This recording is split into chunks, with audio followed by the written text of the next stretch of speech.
This is not a wet folded, and this one it's not from this. It's not it, but this is a wet fold. So if you want to talk about the wet fold, this is one of them. It's just an example.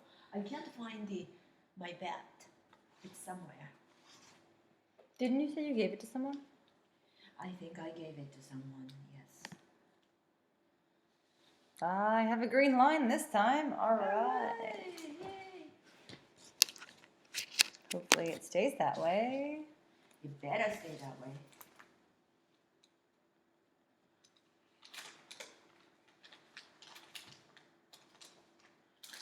Oh, man. All right. It's a wonderful question. Why? Why, Kuniga? Why, Steph? I don't know. Why my unit origami don't put together? Because it's left and right wrong. Yay, and we have sound. Sing it, honey. Ah. I bought a musical instrument the other day. What did you buy? I bought an ocarina. Ocarina! Yeah, it's I love ocarina. super. Do you play anything I on the... race ocarina. Of course, ocarina. Oh, wow. I had like 4 or 5 ocarina one time. How many holes? It was like 4, 5. It wasn't many. That's Yeah, I got the 6-hole one. So it's 4 on the top and then 2 modifiers on the bottom. And it actually looks like the sweet potato version. I had never seen a small one that was the sweet potato style, where it actually was that like traditional style. And it's about that big. Really? Really, really small. I've seen the little one. And you can use it as a keychain or something. Yeah, it's got a really nice lanyard on it with like some Celtic knotting on the rope. It's actually sitting over there, and when I get this together, I'll go over and grab it. And then I wonder that ocarina was for the like what do you call it?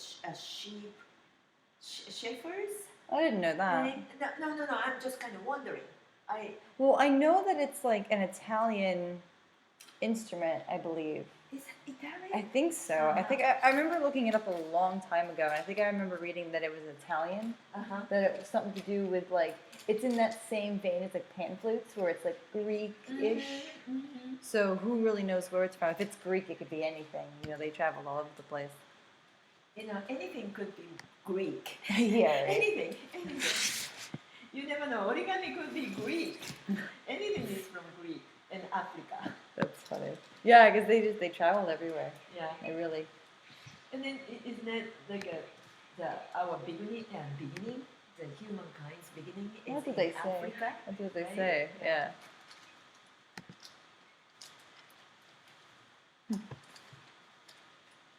Nope. Back to yellow health. I'm streaming okay, but not.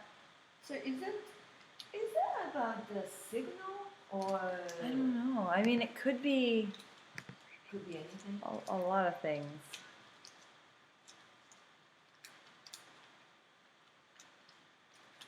I was playing games the other day. Yeah. And it had good signal. So I didn't lag too much. I lagged a little bit, I guess. I guess maybe it could be something, but I mean. But you were saying. I wasn't playing anything real intensive, though. I didn't get a frame rate to know how bad it was. So that could be YouTube. Yeah, like I said, I was on a forum and they said that YouTube's having some issues with their live stream hosting stuff. Yeah, if that's a problem, there's not much we can do about that.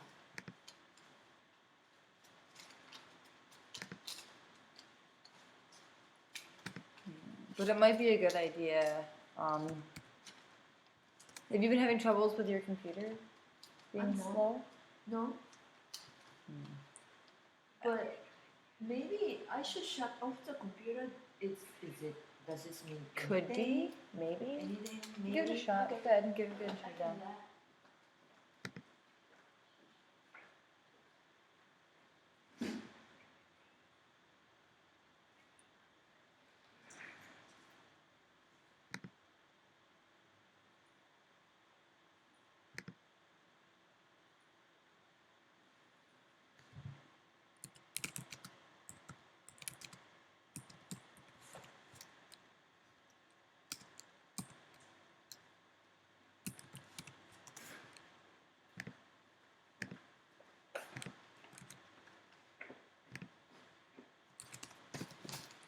how bad it is. I'm gonna go in the other room and rewind the stream and take a look at it. I'm gonna put the camera on you. If it's no figures. Thank you. I needed to know that.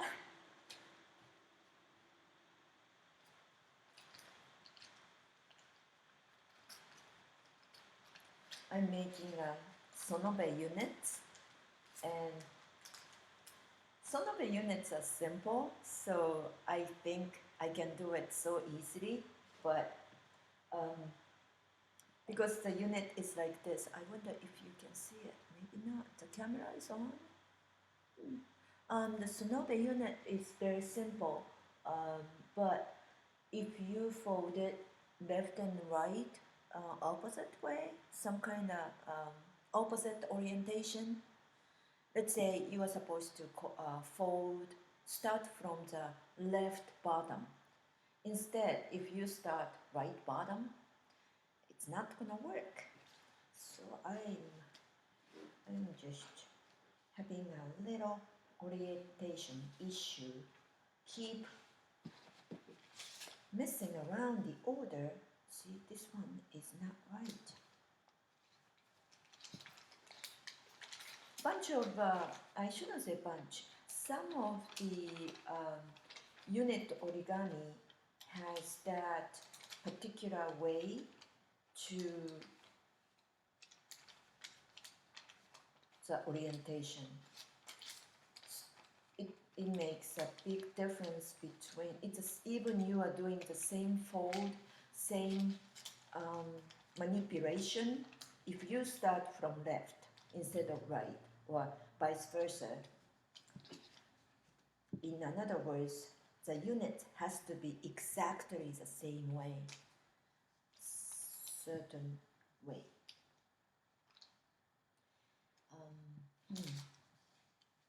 So it's a kind of humbling experience because I have a big tendency to change the way I fold this and that, and as I feel like it.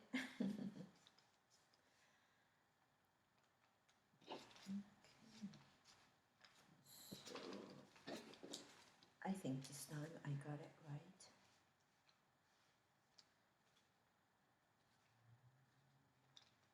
If you like unit origami, variation of the sonobe is very lovely.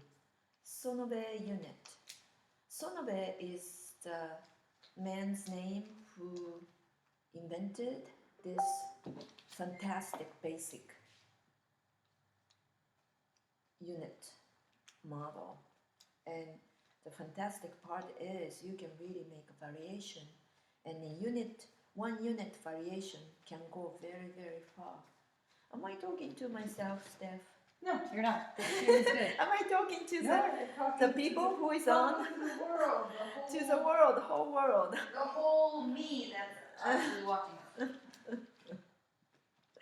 Sometimes I feel crazy talking to camera. It's okay. I find it very therapeutic.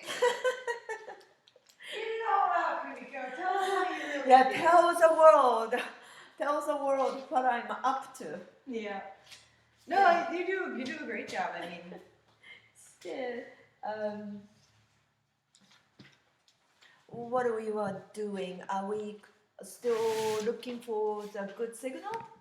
we're doing all right. We're not too laggy. So I think I'm just gonna leave it here and not look a gift horse in the mouth. Okay. And then we're gonna start out with your book review. I need to real quick go over my notes for that too. Okay. Now that I'm set up here and we're in good standing with the stream.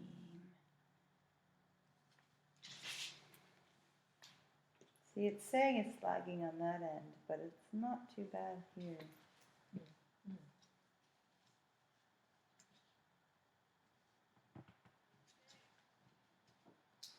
Yeah, so it's weird. Oh, somebody watching it is saying lagging? No, I'm watching it on my phone. Okay. And it's like here, see, look at our stream here. So like we're getting this, but now I have it. See, it's fine here. So it goes time to time? Yep. Okay. So we'll see. And it's not we were so not unprepared. This is just the way it is, right? Yeah. Because yeah, I mean, there's not much I can do about it. It's just kind of how it is. We could call Frontier when it's over and see if there's something that they can do to make it faster. To make it to see if there's something on their end that's wrong. But they're not. Yeah. Okay.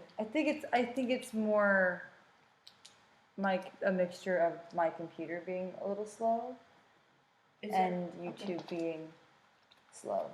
Okay, so it's a combination, could be. Yeah, but I don't think it's necessarily Frontier. Because like I said, I was playing League of Legends, and I was doing all right, but I was wasn't really paying attention to the frame rate. I was just playing ARAM, so I wasn't taking it seriously. I wasn't really paying attention. Okay. Got it.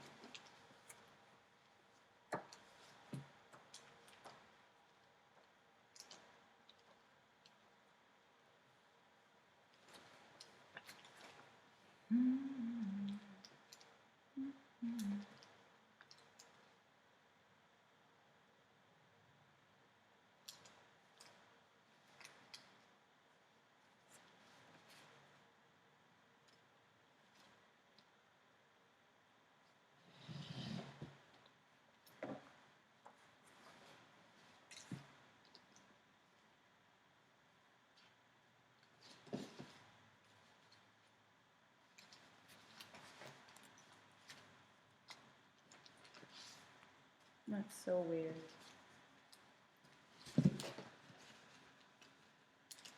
And I want to refresh my page, but if I do that, I would lose the stream.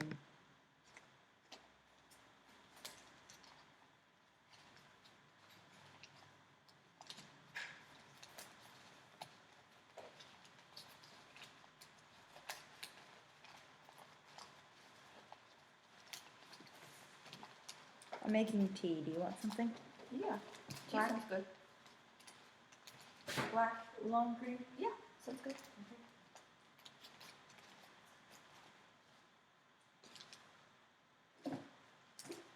Tea and origami goes good together. I didn't even consider changing the name of the stream to Tea and Origami. Yeah, tea and origami. Lunch. Yeah, well, I think the world is taking a lunch break. I mean, it's much more, American.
tea. Oh, really? That sounds cool. It is my favorite of the overpriced Tihana teas. Yeah. You know those overpriced teas? Mm. At least they have a brilliant names to make it overpriced. Yeah, right. You know, I have to give them a credit. I don't usually buy tea from, like I said, I like Tihana's aesthetic and everything. It's where I got the little tea floaty things. See? Very handy. That's a very, very good marketing. Good selling. Yeah. Yeah. Well, I'm glad I got these. I mean, they're very handy. They're great for, like, if you have a tall thermos, because they float on the top of the water. Oh, really? Yeah, so if you have a tall thermos, you can put them inside of it and they'll float on the top and you won't lose your tea bag down the bottom of your tea. You just pick it up and... That's clever. Yeah, and then you can put a lid on it so if it smushes all the way down and gets submerged, it'll still float. Oh, I love that idea. So, yeah, as soon as you take the top off, it pops right back up. And then it has these cute little cups that come with it, so that way, if you steep your tea, like, the perfect amount... This tea is good. Yes, I should have warned you, it's sweet and strong. Strong tea. Is it strong tea? Bingo. Yeah, so... You know, it's funny that caffeine is caffeine, right? Yeah. But it works in a funny way. I can really be tolerate to the coffee caffeine, but tea caffeines wake me up and do a good job. I don't know why. I grew up with a green tea, so I should be very used to that tea caffeine.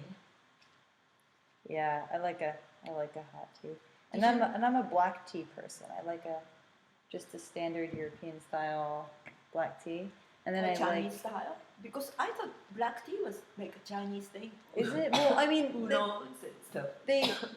they introduce it as a European style. They always call it like English breakfast. And, you know, it's stuff like that. Yeah. So I think black tea, it probably is originally. Say it in the Brit accent. Oh, I don't know. English breakfast. English. I can't drink anything. It's a pot of tea. It's English breakfast. Yes. I'm sorry for all of our European viewers. Because I love the accent. I do too. I like a Cockney accent. Like I like the really strong. I like really strong accents that are like really different. Like I like a real good Southern drawl or a real high-pitched female Cockney accent, kind of a Tracer from Overwatch type deal, you know? Yeah. It's just very high-pitched. I mean, it's a My Fair Lady kind of. Oh yeah, My Fair Lady kind of, you know. So, you know, but sometimes it can be offending about, you know, dialect and an accent to mention, but I think... No, I think it's very interesting. Have you ever seen the accent tag? So there's a thing that's been going around on the internet, all over different social medias. They call it the accent tag, and basically what it is, it's a list of words, and you go and you just read them, and it picks like it's trying to record accents.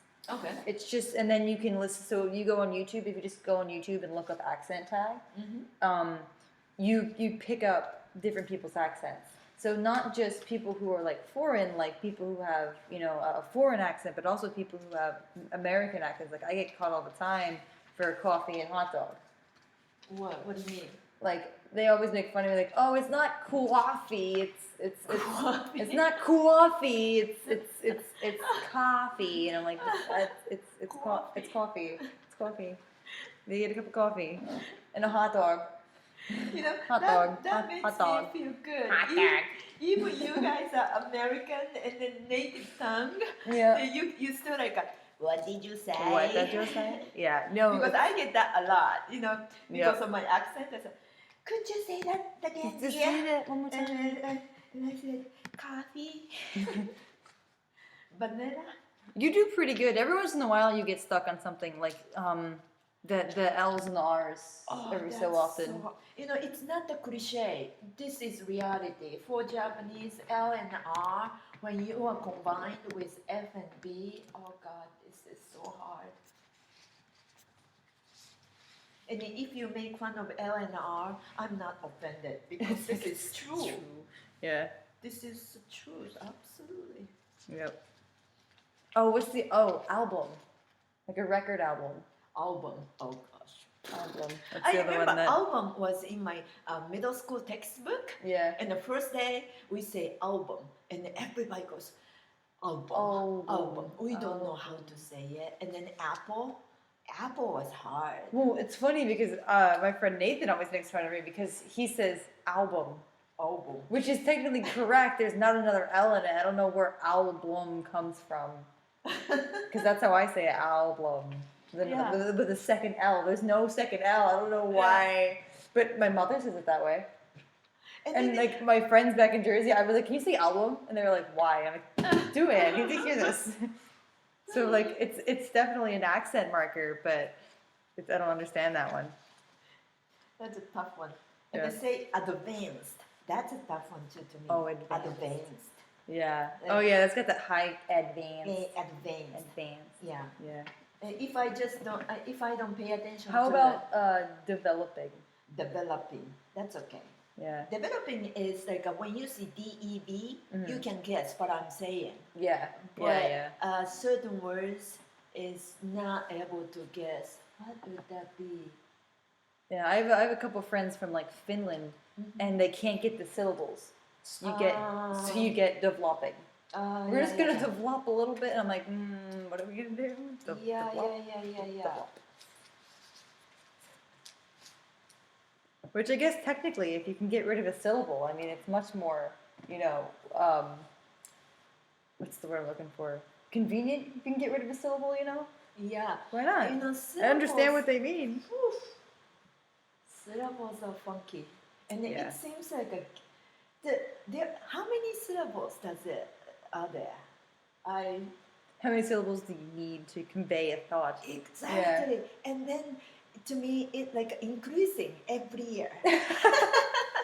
How many syllables do we need? Have you ever seen like, what is it, like Russia?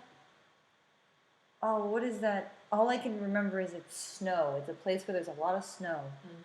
And it's like, the town's name is like, it's so long that like the name goes across the sign once and then continues. And it's got the dash, so it's not two separate words. It's the same word. It just continues. And it's like, what is the name of your town and why is the name of your town? Steph, what town do you live? And And then you go. And then of course, they live there so they can say it. And you're just sitting there like, Okay, your address. I would love to know what it means. Like, Yeah. like what is it? What is it? Like, where did it come from? What does it specifically mean? I wonder if that was like the people keep moving in and then changing the name, Maybe. or some people, the bunch of the street name comes from the person who found it. Maybe. Yeah, I gotcha. Or the city is It could be like a name. Yeah, and then someone insists I found it, and then another one said I found it, and his wife say I found it too. And then they just put it all together. And then spread everything. That's funny. They just shove it all together. Yeah.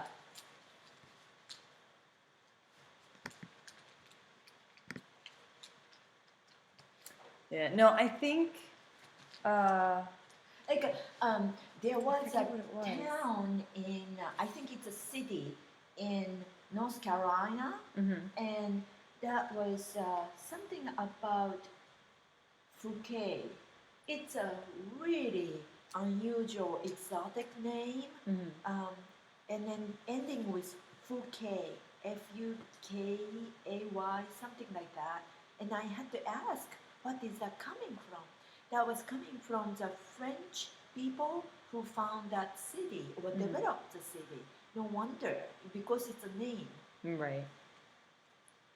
I mean, naming things is strange too. Like, a lot of times, especially during like the Industrial Revolution, when they had like not computers, but they had like the number crunching machines.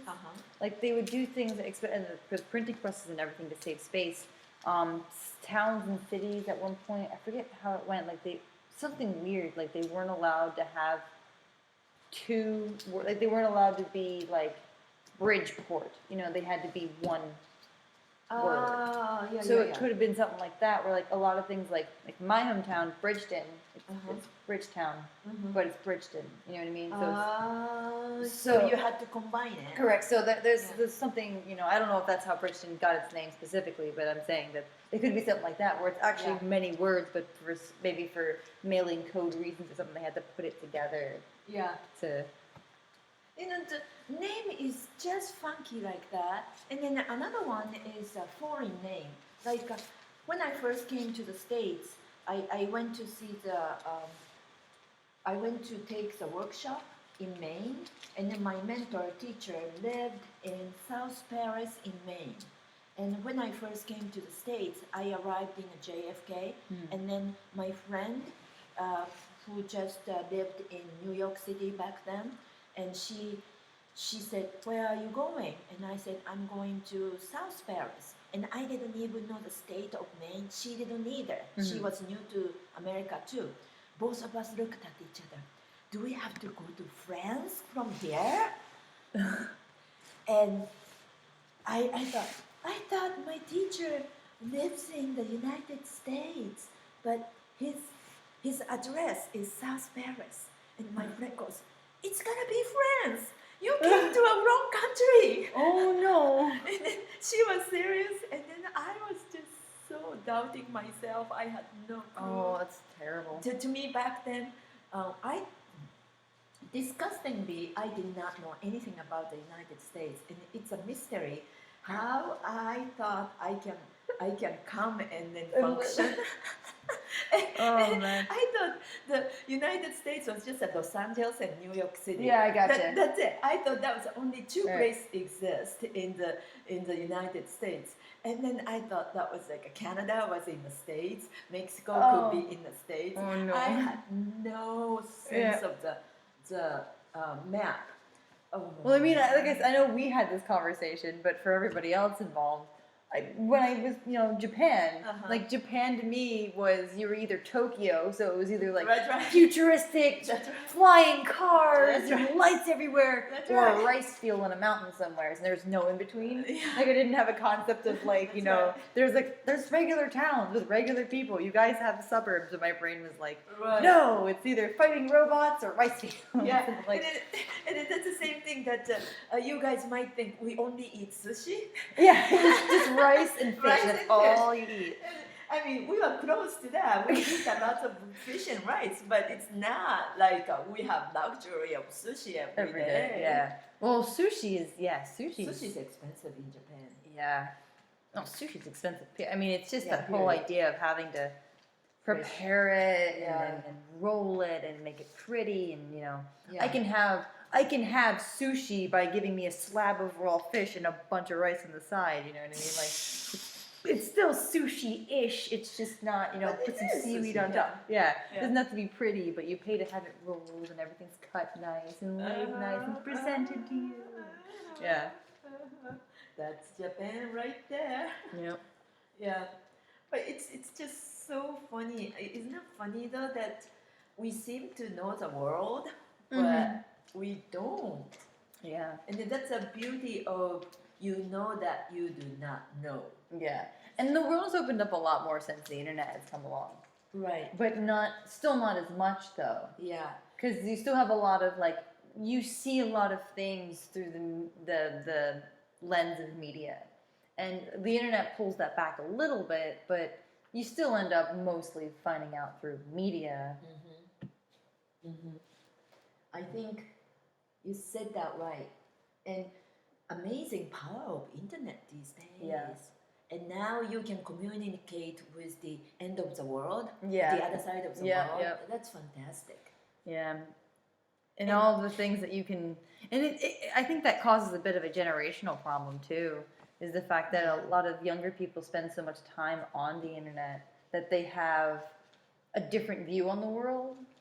So when a lot of times when I've had conversations with people, like I had one time where somebody was just like,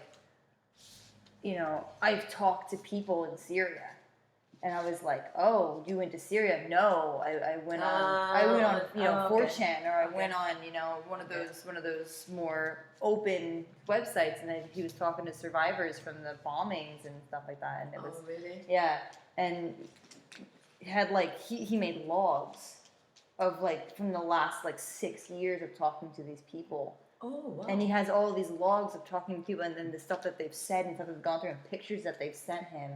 And it is a completely different story than what the media has told us.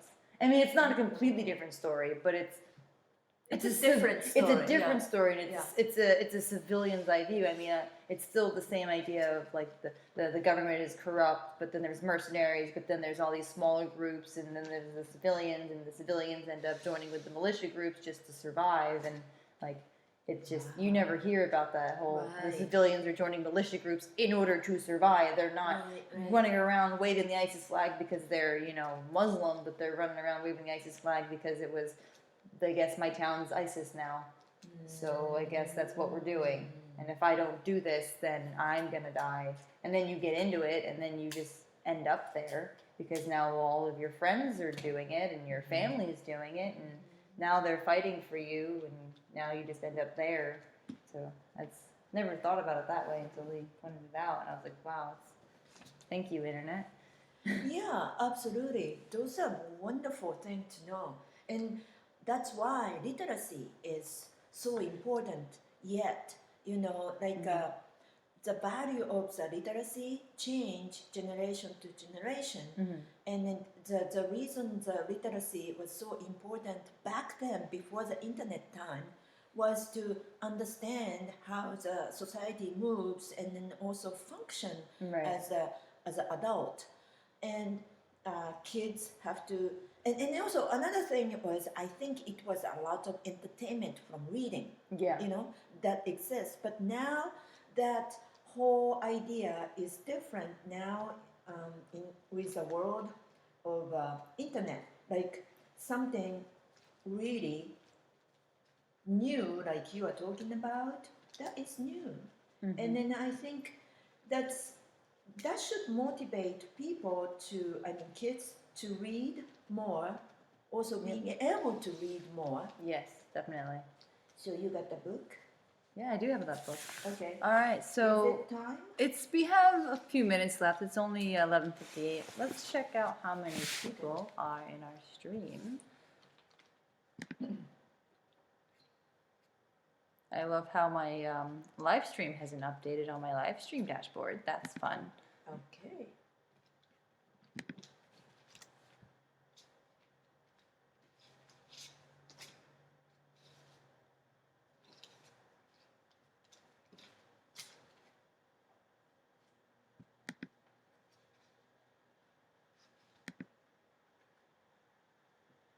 A little bit of lag, but not too bad. So we are doing okay? Okay. It will okay. Okay. We only have 2 viewers right now.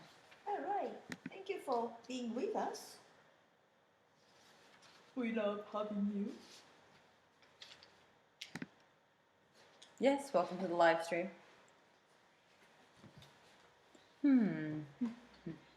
Isn't it a lot of seating stuff right now?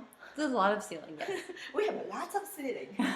We just wanted to show you the big, a lot of seating. Yes. Well, I'm trying to see the screen right now. Yeah. I'm still trying to. See, I don't understand why that's. And then and it says 1 watching on the dashboard and 2 watching on the stream here. What is dashboard? So this is the dashboard. This is called the live dashboard. I can actually screen share this real fast. And that way I can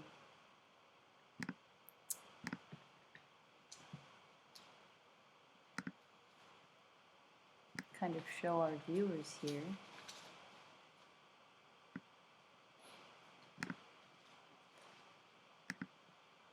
So this is the OBS that I use to manage the live stream. So this is basically, it's taking care of the server on the server's end, and it's also communicating back and forth with YouTube. And then over here, this is the YouTube dashboard. So this is YouTube from YouTube. So this is the stream. As you can see, we have pretty low stream health. We're not quite sure why. I clicked on this, didn't really get any information on it. It says that you guys aren't lagging too much, and I've been kind of watching it. I have my phone set up here. I've been watching it here. But I'll see it updated. We now have 2 watching. If I go to this stream, this is just a regular YouTube stream. Nope, it says that 2 are watching, and the dashboard finally caught up with that. But it's not showing our video here. Very strange. Very strange indeed. But as long as the video keeps doing video things, I guess it really doesn't matter. Yeah. And please know that this is our experiment. We Steph knows what she's doing, but I don't know what I'm doing, and then I'm absolutely in a state of learning, and I'm fascinated with what this can do. So please bear with us, especially me,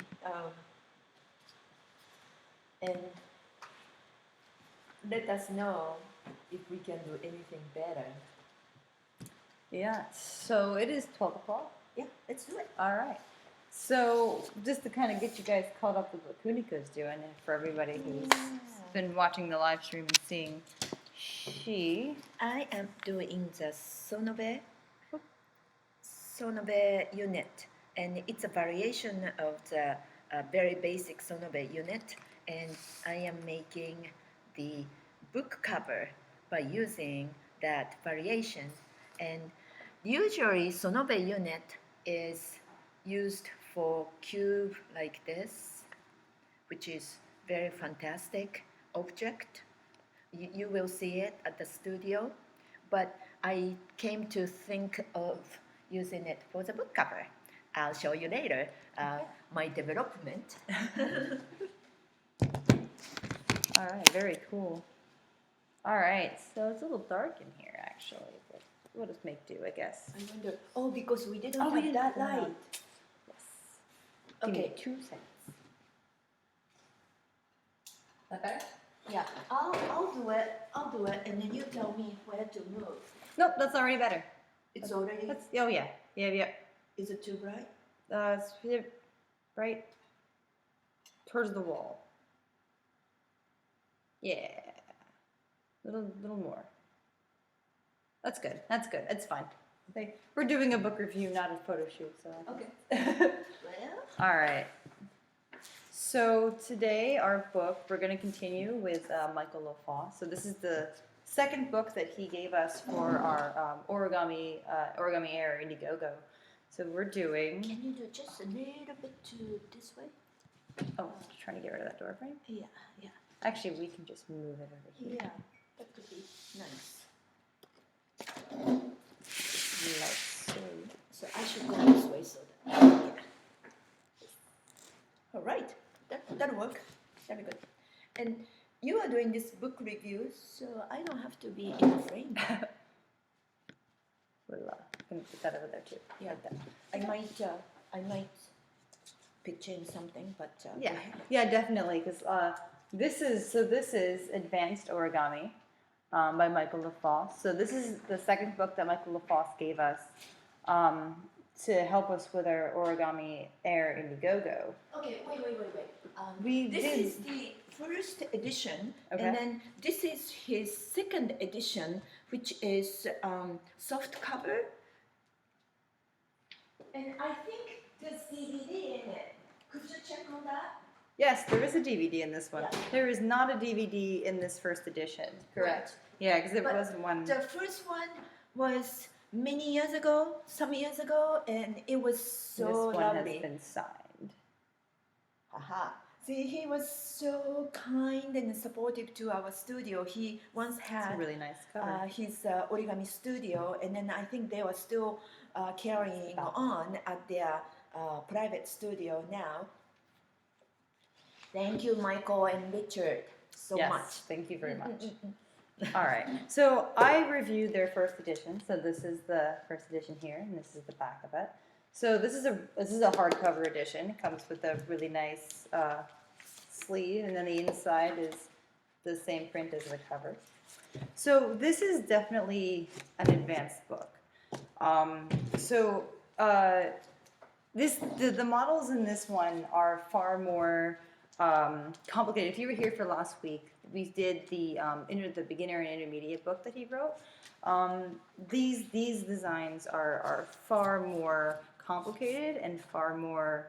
I don't want to say interesting to imply that the last book wasn't interesting, but definitely more complicated, definitely cooler, with more substance, more soul. I think the joy is different. That this one is the joy of the details, and then the more combination of the fold. And the easy one is the joy of the one line can be so many. They can do so many things. One simple fold can do so many. But this one is a little different. Yeah. And while this first one, just to start off with a comparison for people who were here for the last stream, the last book was very much teaching you skills. It was very much, here's a piece of origami, here's the pattern, and here's what you should take away from it. While this book is more of a spiritual journey, he starts off in the same format of a simple piece of origami, and it gets more complex as you move through. But it's not necessarily that each origami piece is you're supposed to take away a specific lesson. This is more like a master class, an open course. Anybody's ever taken like a one of those fine art classes where they just they teach you the medium, and then they let you go and let you have fun? That's more of what this is. So this is for someone who has been folding for a while, who has all of the basics under their belt and good. You know, they're able to make a clean fold. They're able to visualize the fold and the piece before they're able to make it. So do you think it's more than a paper crane? You have to know? Oh, definitely. Definitely? So I folded the first model in the book. So this is the cardinal. It's a little 3D model. He stands. I changed him a small bit because I wanted him to stand without the tail. So I balanced him here instead of on a 3-point on the and then the tail. I think cardinal is one of his signature pieces. Yes, that's what he said. All of the pieces, and I was going to get to that in a second, but all of the pieces in this book represent a different step in his origami journey. So every piece is something else that you can take away. So even though I thought that was really cool. So it's like I said, it's not that you're going to get a specific lesson like the beginner guide, but you're definitely going to get that feeling of like, I learned. This started out where the head was inside this, and you had to kind of turn it inside out and smush it up. But then this piece was then flat, and you had to pull these little pieces up. And I actually got confused and lost, but I learned, like, I never thought about that before, and now I have that thought in my head. So now the next time I fold something else, I'll go, oh, it's like the head of that bird. And you turn it inside out, you flip it up and around. So that's more what we're learning. It's not that you're learning a specific skill. It's that you're learning these topics and these ideas that'll help you move forward.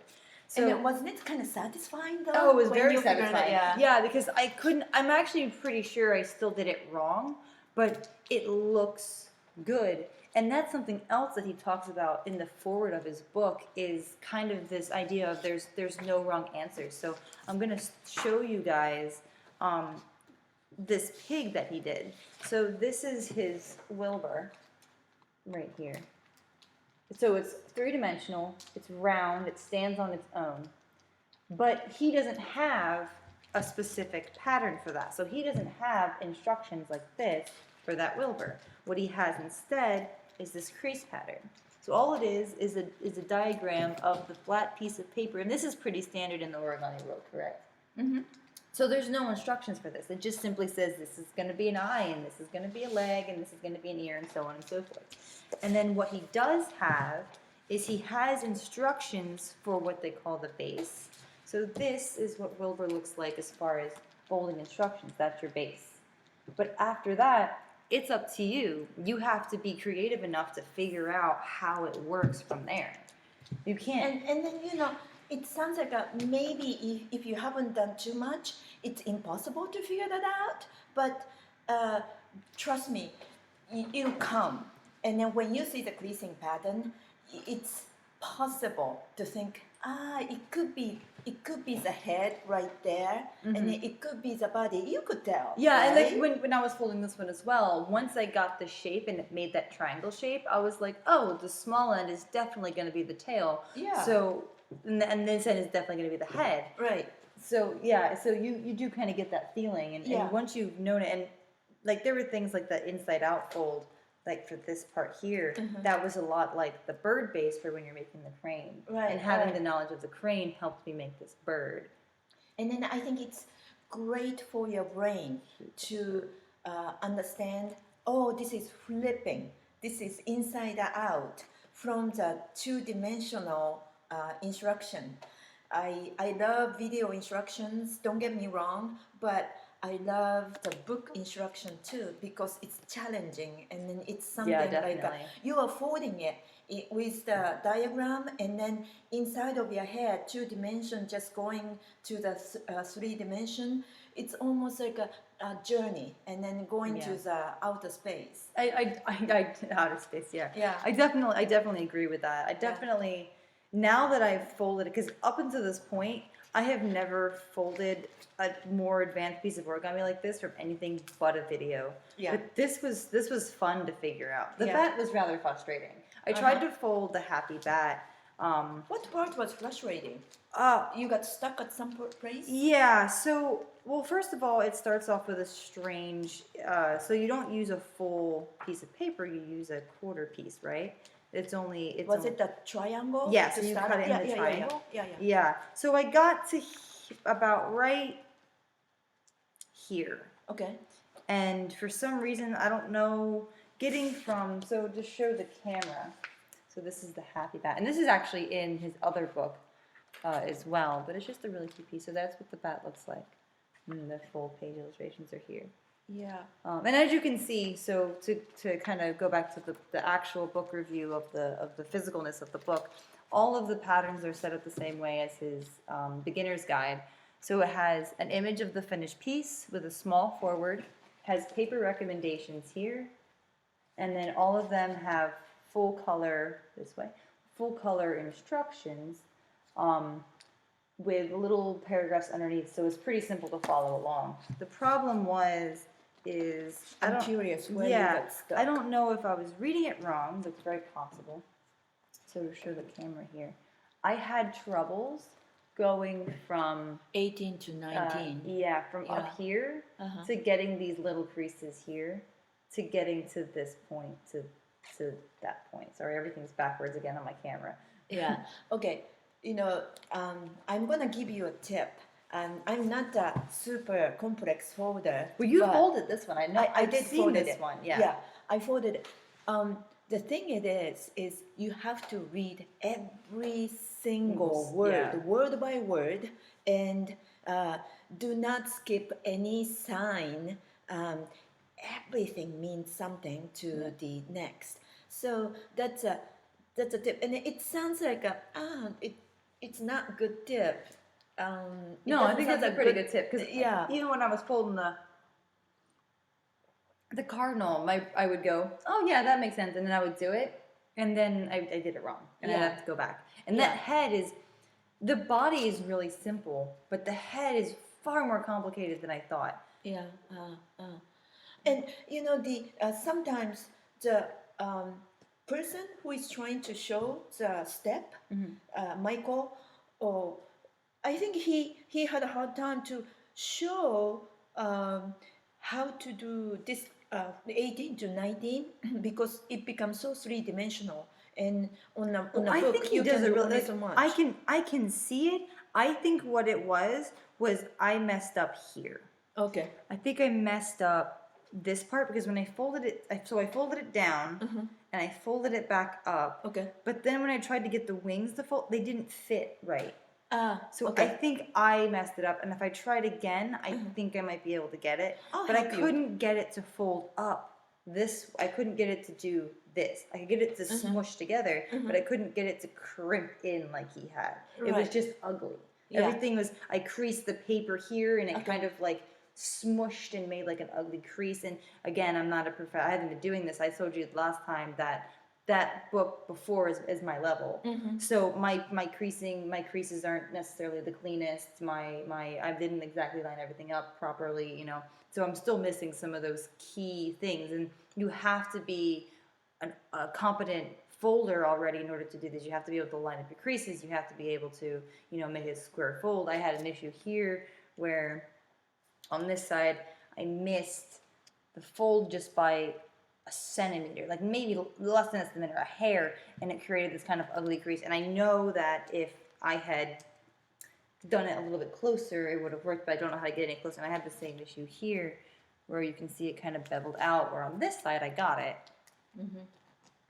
Well, but I missed by a hair. It's like, you know, I think, you know, some of the model, we use the word forgiving. And even you mess up one step or you miss some part of it, it still lets you to fold certain way, and then you can make it into that. But some complex model doesn't allow you to. But the most important thing is just don't be discouraged. It's just fold at your level. Yeah, it was just tough. Move on to the next one, something. And then I love the tiger one. Yes, so this is actually near the back. Actually, lion. Yeah. Wasn't it? I always say tiger, but this is lion. It's actually. And when his book came out, this advanced book, The Lion King movies and the musical was out, and I'll show you. Yeah, go ahead and show that this one. Panther mask, actually. Oh, piece of panther. We're all wrong. I mean, I thought this was a lion. No, it was a panther. And then tiger. Yours looks like a lion though, because yours is actually a little bit longer than the one that he has here in his book. So this is what hers came out like. This is my favorite mask model, and this is a little bit rounder. Let's see, a little bit rounder. Maybe it's not the same one though. Well, you also said that, and that's something else that he talks about. So, you didn't wet fold that. I didn't wet fold. This one was thin enough, and wet fold. To do the wet fold, this is not Michael's design, but this is a small mask, and I believe this was from Tomoko Fuse, but I could be wrong. Anyway, this is not my design, and I used a thicker paper, like almost like a construction paper thickness, and I had to wet it. Otherwise, I could not do the nose and eyes. And also, for this model, if I use thin paper, I don't think it will hold. I think that was the other problem that I had with this. Is when I did it, I just grabbed 2 pieces of paper out of your basket and left, because I didn't fold them here. Okay. And all I had were those 2 pieces of thin origami paper. And then when I read the instructions, because like I said, so Michael LaFosse is a professional paper maker, and paper is obviously the core of origami. He talks a lot about paper. One of the things that I was going to say with my more linear review that I practiced is he has a whole section in the back right before his about the author that's all about making paper. He actually has recipes in here for paper. Did you see that? I didn't see that part. Yeah. So in the back, he actually talks about. So he starts out with the instructions on the exact steps on how to make your paper, and then in the back he has recipes, and just a couple of recipes, but they're written just like a kitchen recipe with a little bit of information, and then he has information on what kind of fibers he likes to use for the kinds of paper that you need. Some kind of rice. So the papers that he has here, he has abaca, and then he has cotton rag, cotton linens, true hemp, and flax are the paper fibers that he has listed here. But he did have some more information on that kind of stuff. Like he had, so he has a section in the front of the book that talks about choosing paper, and he does talk about that. He talks about rice paper. He talks about foils. He actually there's a list here of different types of papers that he likes, and a little bit of information about each one. Here it is: bond paper, craft paper, kami paper, washi paper, unru, Unryu. Okay. Gampi, rice paper, yuzen, go ahead. Chiogami. Perfect. and paper money. Yeah. Yeah. I have a great love towards all kinds of paper. I think origami artists all have that kind of joy and love, and then it's a bliss.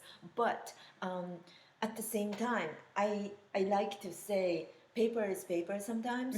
So please do not caught up with, oh, I don't have a unryu paper, I don't have an elephant hide, I don't have this, that's why you can't do. Actually, maybe those complex chooses paper, but most of the, majority of the origami, models. you can models, use pretty much any paper for anything. those. Yeah. Anything. Wrapping paper is great, and it creates different feels and looks too. Like, for example, this is a paper bag. I mean, you have to use a thick paper, but imagine what this would look like, if it was a different type of thick paper, if it was a cardstock paper, if it was white or whatever. But she chose to just use this paper bag, which gave it a lot of texture. And I think it looks really cool. It's like a skin, right? Bag. Yeah. And then the funny thing is, you don't know until you fold it. Right. So I always want to be a playful mind that I don't know it's gonna go well. And then this is the same way. I got now back transition to school. into our my transition is awesome. So I want to say that. Bring that over here. Let's not show off our bathroom hallway. Okay, that's true. So talking about paper, you can use many things to do your book cover. I came up with this idea. Book cover is, or a notebook is usually, if you make it with origami, we did that at one of the live stream, remember? The one, who came that to do it? Was that Chilin? Chilin. When Chilin came, we did the notebook, and the notebook is usually the very covering, the front, and it's all about covering.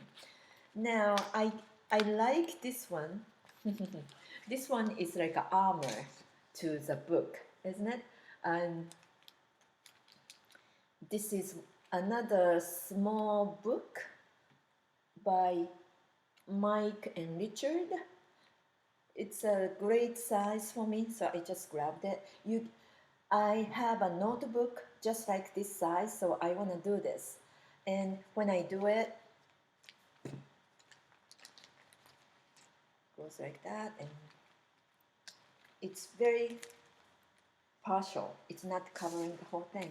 I'm going to show you. Yeah. But it could, if you added a few more, you could definitely get it to cover the whole thing. Yeah. Because I know that most schools make you cover your textbooks. You really? have to cover. You have to cover it. You have to. And if you don't cover it, they fine you.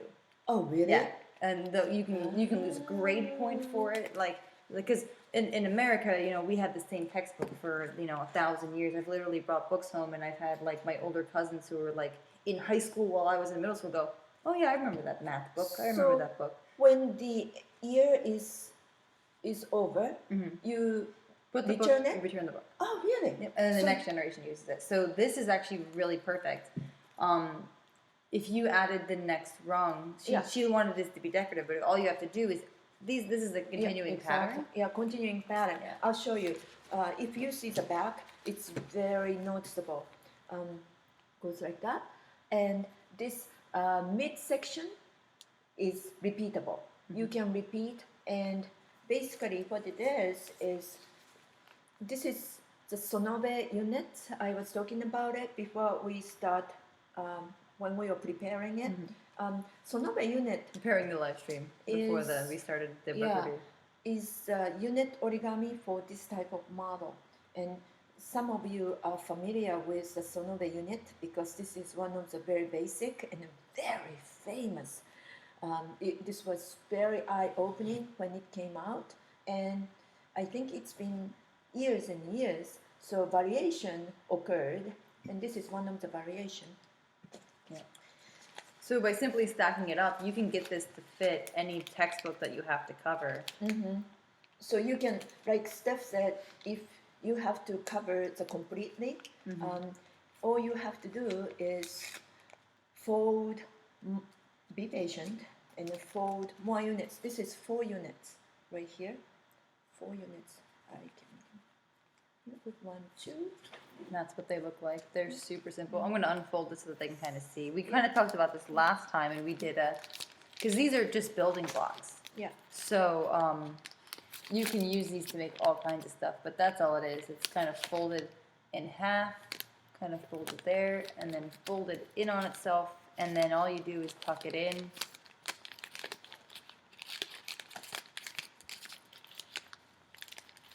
I'm very proud of myself. I just did that backwards. Go me. Bravo, bravo. Yeah. And then that unit can make this cube. This is our lampshade. We were showing it last week. So what I'm trying to say is this is the same unit. And then the same unit can go a long way. All right, that's what I had today. And back to school, we are going to have a free origami class. I'm so excited about that. That means you don't have to contemplate. We're gonna go to origami class today or not? I don't know if I can afford it. No, just come in. I'm a poor college student. Do I want to eat ramen or do I want to go to do origami? Well, I guess I can do both now. Yes, exactly. So come in, and then if you're a poor college student like Steph, although she graduated, come in on, if you are the college student, come in on a Saturday. If you are kids, 5 to 7 years old, come Wednesdays in August. So the next Wednesday and the following Wednesday, and then to the end of the August, we are running the free classes. Yep, and you can get more information on that on our Facebook. I'm currently working on making an ad right now. As soon as I get that finished, I'm going to post up a Facebook event, and it's going to be all consistent and everything. So yeah, we'll have all that information up It's soon. an introductory class, so don't worry about what level you are. If you don't know anything about it, just come, introductory. So I will just check and see what you can do. And then if you are advanced, you come in too, because I can separate advanced students to a certain level, and then you are not going to be bored, and it will be fun. And mom, dads, if you want to do the family event out of it, come on Saturdays. And then let me just mention one more thing. Thursdays is older kids. Thursday is 8 through 12 years old. So details is going to be run by Steph, and they're going to be on the Facebook. So keep an eye on our Facebook, and also on our website. I'm going to put up a schedule on the website as well, so that way that everyone can have the information. See, I can't go without this. I keep everything. Lady, a girl. Yes. Keep the brand together. Okay. Fantastic. All right. Well, thank you for joining us for Origami and Lunch, and we'll see you next Wednesday. Bye. Goodbye.